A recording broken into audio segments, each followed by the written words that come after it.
Hi viewers, అందరికీ నమస్కారం. Welcome to Sravya's recipes. Hi అండి, ఇవాళ మన recipe egg masala curry. Egg masala కర్రీకి కావాల్సిన పదార్థాలు ఏందో చూద్దామా. ఎగ్గులు ఇలా ఉడకబెట్టుకొని ఉంచుకోవాలండి. నేను 4 ఎగ్స్ తీసుకున్నాను. అట్లనే పసుపు, ఉల్లిపాయలు, టమోటాలు, పచ్చిమిర్చి, కొత్తిమీర, కారం, కొంచెం గరం మసాలా, అల్లము ఇట్లా వెల్లుల్లి తీసుకోండి, జీడిపప్పు, ఇక ఉప్పు, సరిపడా ఉప్పు వేసుకున్నాం. ఇక ప్రాసెస్ స్టార్ట్ చేద్దామండి. ఎగ్స్ ఇట్లా ఉడకబెట్టుకున్నాం కదండి, దీన్ని ఇట్లా హోల్స్ చేసుకుందాం. చుట్టూతా హోల్స్ ఇలా చేసుకోండి. అండ్ ఇది కూడా ఇలానే అన్ని ఎగ్స్ కి హోల్స్ చేసుకుందామండి. ఇలా హోల్స్ చేసుకున్నాం కదండి, చేసుకొని ఉంచుకోవాలండి మొత్తం కూడా. ఇప్పుడు ఒక జార్ తీసుకుందామండి. టమాటాలు వేసుకుందామండి, అట్లానే ఉల్లిపాయలు వేసుకుందాం, అట్లానే పచ్చిమిర్చి, స్పైసీకి తగ్గట్టు పచ్చిమిర్చి వేసుకోండి, అట్లానే కొంచెం కొత్తిమీర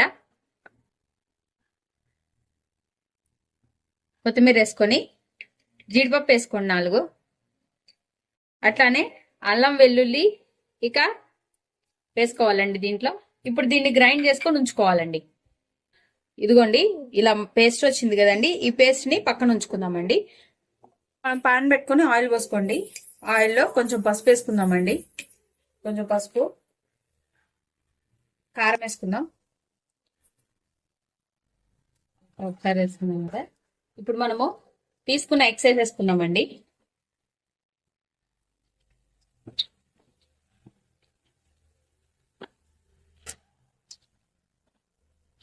కొంచెం లైట్ గోల్డ్ షేడ్ వచ్చేదాకా అలా వేయించుకుందాం. చూడండి, ఇప్పుడు చూసారు కదా ఇట్లా గోల్డ్ షేడ్ వచ్చింది. గోల్డ్ షేడ్ వచ్చింది కదండి మంచిగా. ఇప్పుడు దాన్ని మనము ఎగ్స్ అన్ని తీసుకొని ఒక ప్లేట్ లో ఉంచుకుందామండి. ఇప్పుడు మనము 4 లవంగాలు వేసుకుందామండి. అది తీసేసిన ఆయిల్ ఉంది కదా, దాంట్లో వేసుకున్నాను. నేను కొంచెం చెక్క వేసుకుంటున్నాను. స్పైసీకి తగ్గట్టు వేసుకోండి. ఇప్పుడు మనము దీంట్లో ఉల్లిపాయలు వేసుకుందాం. ఉల్లిపాయ పచ్చిమిర్చి వేసానండి. అలానే 4 జీడిపప్పులు వేస్తున్నాను. ఇప్పుడు మనం చేసుకున్న పేస్ట్ ఉంది కదండి, అది వేసేసుకుందాము. మొత్తం వేసేసుకుందామండి. వేసుకొని ఇప్పుడు కలుపుకుందామండి మొత్తం కూడా. మనము ఆల్రెడీ ఆనియన్స్, ఉల్లిపాయలు, పచ్చిమిరపకాయలు, జీడిపప్పు, చెక్క, లవంగా అన్ని వేసుకున్నాం కాబట్టి అదంతా ఒకసారి కలుపుకుందామండి. కొంచెం పచ్చివాసన పోయేదాకా వేగనిద్దామండి ఫస్ట్. ఇప్పుడు అంతా ఇలా కలుపుకున్నాం కదండి, కాసేపు మూత పెట్టి మగ్గబెడదామండి. కొంచెం జీలకర్ర వేసుకుందామండి, అట్లానే కారం వేసుకుందాం, కొంచెం గరం మసాలా వేసుకుందామండి. ఇది మనము అన్నిట్లో కూడా చెక్క, లవంగా ఎన్ని వేసుకున్నాం కదండి, స్పైసీకి తగ్గట్టు వేసుకోండి. జస్ట్ కొంచెం టేస్ట్ కోసం సరిపడా ఉప్పు వేసేసుకోండి.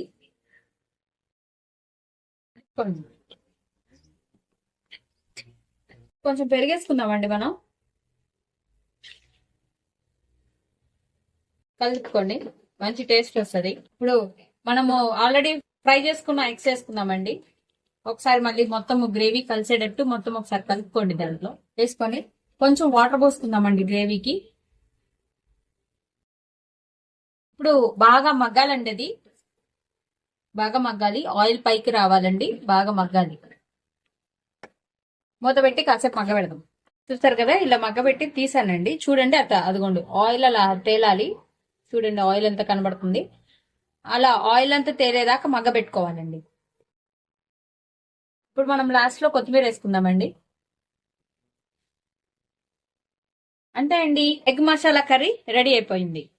ఇది మనం రైస్ లో తినొచ్చు, చపాతీలో తినొచ్చు, అన్నిట్లోనూ తినొచ్చండి. చాలా కమ్మగా ఉంటుంది. ఇక ప్లేట్లోకి సర్వ్ చేసుకుందామా. చూడండి, కమ్మటి ఎగ్ మసాలా కర్రీ రెడీ అయిపోయింది.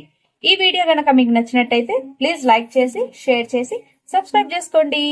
Thank you for watching Sravya's recipes.